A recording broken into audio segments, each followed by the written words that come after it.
Hey YouTube, this is Evie from Divine Readings with the Gypsy, and today's topic I'm going to be talking about the self-love stories that Kelly Maddox has actually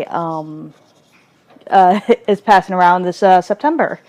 And I wanted to share a little bit of my self-love story. I'll try to keep it under 30 minutes. I can't make any promises because my self-love story actually kind of gets into a very deep and personal topic with me. A lot of my self-love story has to do with my spirituality, and a lot of my self-love stories has to do with my physical world at the time. So I'm hopefully gonna cramp it in a way and try to say things in a way that makes sense, and just try to make sense of it all and try not to be too completely out there. So where do I begin? I have to say my self-love story really had to begin with when I was in my childhood, and childhood with my family. My family was going through around when I was in around middle school to early high school, so around 6th to 9th grade, around that time, my family just went through a complete shift, a complete 180 shift into a divorce mode really quickly. So I'm a child of divorce, and I love to wear that trophy on my head, around me, I should say. I love to wear that banner that I'm a child of divorce, and I'm dysfunctional just because I'm a child of divorce, and that kind of gets into my self-love story up to date. So my parents were going through a very brutal divorce, where you couldn't even just do visitations and things like that without there being a court ordeal. It was just god awful. He, as in my dad, immediately took up another girlfriend and wife as soon as they split up. And he used her and things like that in ways that tried to self-sabotage my mom, really bad. I'm surprised she's even came out of all this drama soundly. But also, during that time, it was the time where I really found my way into tarot cards and paganism and the whole 9 yards. So I can't really be angry at this whole situation happening because it questioned my fundamentalist beliefs when I was at such a delicate time in my life, I should say. It really questioned everything I knew, everything. It rewrote everything I could have possibly known about life. When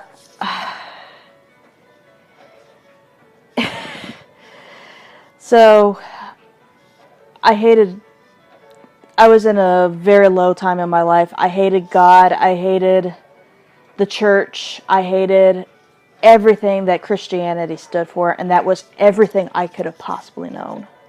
Everything I knew was questioned during this time of my life because I was so angry. I was just saying, if there was a God out there, why would he have my family brutally shattered by my father trying to be so vengeful, and my mom being a wreck? She couldn't even hold herself together many a days. Why? It was just one of those things that the self-love was definitely not there. And my mom actually was the very person that brought me to what I know today as my pagan ways and my tarot card ways and things like that. She, I think the tipping point really was that she started to explore herself, questioning her own faith and things like that, because the church would say, "Oh, we'll pray for you. Oh, bless your heart, we'll pray for you, and we'll pray for your family so that you guys can get back together." Shitheads. I don't mean to bash the Christian faith and stuff, but that's the one thing I hated so badly about the Christian community. I don't bash the Christian faith. I blame the community for not being there in the time we really needed that community to embrace us and say everything will be fine. And so that's what really set my mom going to these unity churches, and she actually tagged me along. And of course, being the easygoing teenager I was game for anything. So we went to the unity churches, and some of these unity churches powwows that they had, like guided meditation circles after hours, and Reiki. I actually learned Reiki at a young age, and I just loved Reiki. I still today love doing Reiki, and I am so sad that it's just been dormanted in this time that I'm having right now, speaking of self-love. But Reiki was actually the gateway of me opening myself up to these different energies, and the Unity Church was also that gateway that opened me up to those different energies as well. And my whole life, I shouldn't put in my self-love story, but my whole life, I always knew I was a channeler, and I could channel spirits, and if I really wanted to, I could be a psychic medium, but I really don't want anything to do with that at this time in my life. I'm just not in that bright mentality and right place to be doing mediumship. But back to my self-love story. So it was just a time in my life where all these different ideas, spiritualities, it was something I don't have to necessarily love God in a time in my life. So and I was really anti at that time in my life. I would probably say that I was very anti-Christian, because why would the God of Abraham allow my family, good Christian fearing people at that time, be totally questioned? If it was a question of faith, it was a damn bad way of trying to question a test of faith, I should say. But and that's where I established in myself that there is no Abrahamic, all-loving God. And I don't bash the faith now, and I repent those feelings towards that faith, but it's just not who I am anymore. So it's just not who I am anymore. And so my journey of self-love, I enter high school, and to make that final separation between my dad attacking my mom with this ongoing battle of the courts, I should say, battle of the courts. My mom made the decision that we should probably leave Florida and move to Virginia, her dream place, so to speak. So, like I said, being the easygoing teenager that I was so game for that too. So, our family was split. I was 18, so I could have made the decision to go with my mother, but I decided to go with my mother to Virginia. Well, we left my sister, my brother that wasn't quite of age behind with my dad. And that was yet another soul-breaking test of fate, and our family, our strong family unit was gone. It was split. There was no way of it seeming to come back. And at that time, I did have the Robin Wood Tarot. So around that time period, that's when I got my tarot cards. Got my Robin Wood Tarot and got into my tarot cards and started doing readings on myself and things like that. And that's how it all began in my tarot journey. So there you go. If anybody wanted to know what my tarot journey is, there you could really watch this video and you pretty much could figure it out. What else could I say? And then I was at graduating high school with my self-love journey. I was graduating high school, and that was just a bad... This is where my self-sabotaging got in, and my self-love really plummeted. I was separated from a community of love and guided meditations, Reiki, and things like that when I moved to Virginia, because here in the countryside of Virginia, they do not practice any of that kind of stuff. So, and if anybody practiced that kind of stuff, there would be damned in hell and to come and all that good stuff. But, so we came to Virginia, and I was finishing up my high school, and I started having relationship with men in particular that was very self-sabotaging. In high school was into young, from 18 to 19 years old, just graduating high school. I was in a relationship with a man that was very much verbally abusive and always threatened to kill himself and shit like that. And I broke up with him, after a year of that mental abuse on me. And it was very similar to the kind of abuse my father did to my mom. And so that was, and then I got into another relationship that was just as, not just as bad. What was my second one? Major one.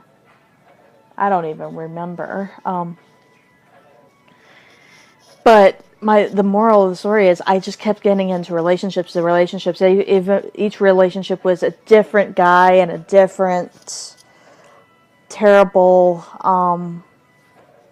just a terrible thing. Like my next relationship, major relationship with a guy, I was just his, lack of better terms, I was his lady in waiting. When he got off of work, we just had that time together, and that's it. And there was no actual real feelings or relationships. There's no boyfriend, girlfriend. I was just one night, just his nightstands. Not one night stands, but his just time for him to just very casual relationship. And I had a difficult balance in my relationships between casual relationships and having relationships that was going too fast, or relationships that was just flat out abusive. So I never had that beautiful balance between guys and between I never had that really good relationship, I should say. And then I met my husband, and actually there was a few relationships in there before my husband. I met my husband, but that there was this one turning point relationship that really made me learn that I need to be to love myself a little bit better when it comes to these relationships. So there was a part of me that just says, enough. I'm not going to go into this sabotaging relationships, and I'm not going to be forced into these relationships by guys that want me to be the good Christian housewife. I'm not going to sabotage myself anymore. I guess that is the self-sabotage. Hashtag self-sabotage. But I'm not going to self-sabotage myself anymore that way. I'm just not. And so I made that decision. Once I made that decision, my relationships with men had got much better. Much, much better. It didn't completely heal, but it definitely made that shift being better than just being really bad. I mean, so yes, and then after a while, a few years of making that decision, I met my husband, and my husband actually had very similar experiences I did. Rewind back 20 years ago when I was a child, and this is where I started learning all, I was had something that was different from everybody else. I even knew then that I had this gift of spirits and things like that. And I had a neighbor at the time in the 90s, by the way, and he was into the magic cards, and he was in the Native American stuff, and he was into the medieval stuff, and so that really, at a very impressionable, he was a very impressionable big brother figure at such a young age, and at such that young developmental age, I should say. So I think there was a part of me that always wanted, really admired being the magic cards. Really admired the Native American themes and the medieval stuff and the mythologies and so on and so forth. So it was just so impressionable on me, and that's, I think, part of why I'm so I am what I am today, I should say. And so my husband is that way too. He is really into the Native American stuff. I'm not into the Native American things whatsoever, by the way. I'm more, I consider myself Norse pagan, but that is for another video. I'm going to try to save that for another video, why I chose Norse paganism versus other forms of paganisms, which I've explored. I really have explored and did research on where I feel like I belonged. But that's for another video. But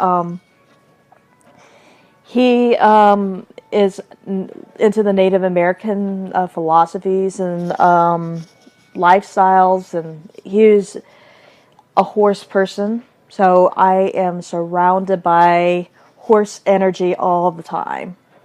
And he really wants to, it's his dream and my dream and aspirations to go move out west and have our horse ranch, and I do my tarot cards still and things like that. So it's really been something that we are trying to move towards, and we had kids on the way, and that's crazy. Don't live your dreams first and then have kids later. Or you could just bluff your way through. Don't listen to me. But myself, ever since I've really, truly met him, and that, I'm not saying that you should have a relationship before, better with yourself before you get married to somebody, and I didn't do that, but I'm fortunate enough to be with a guy that I picked the right one, I should say. And I was fortunate enough to be with a guy that does care about my self-love and does care about what I am into as well as just as what he's into. And that makes what our relationship works. And so my self-love journey has really been a battle of faith in a faith, and my also having two kids that too early. Having these two kids almost too early. It was another test of faith of self-love, and I'm just trying to go back to my roots now with my tarot card collection and my paganisms and my just looking at life around me, and know that there is something that I can do for self-love. I would end this self-love video with a card, but I don't have any tarot cards around me because I had a church lady here from my husband's mom's side of the family sent over to help with the kids. So I don't really have any tarot cards around me. But my message about self-love is be excellent to each other. And party on, dudes. But that's what I want you to do for others. But you need to love yourself before you love others, and you need to learn that even if you have hard times, like these. For me, I have two kids, and it's hard for me to shower in the morning. It's hard for me to brush my teeth. It's hard for me to put on a mascara or makeup or do my hair pretty or even wear my jewelry. It's hard for me to. I even rock the PJs. I'm kind of so plummeted with my self-love ever since I'm having these two kids, especially one with special needs, that I have even rocked the PJs on YouTube. And some of my more better topics, in my opinion, that I love to talk about, I was rocking the PJs. And I need to learn. It's an ongoing process for me right now of self-love, but I need to learn that I need to pick myself up in the morning, eat my breakfast, make my coffee, do my shower, do my makeup, do my anything that I can do for myself so that I can learn to love myself. So be excellent to yourself. And I'm going to reverse that quote from that one movie. Be excellent to yourself and then party on. So, because if you're excellent to yourself and to each other, things will come in plentiful's. And that's my video on self-love today. And I really hope to be seeing everybody on YouTube, and I love to hear your self-love stories. Hashtag self-love, and follow Kelly Maddox this month for self-love. And blessed be.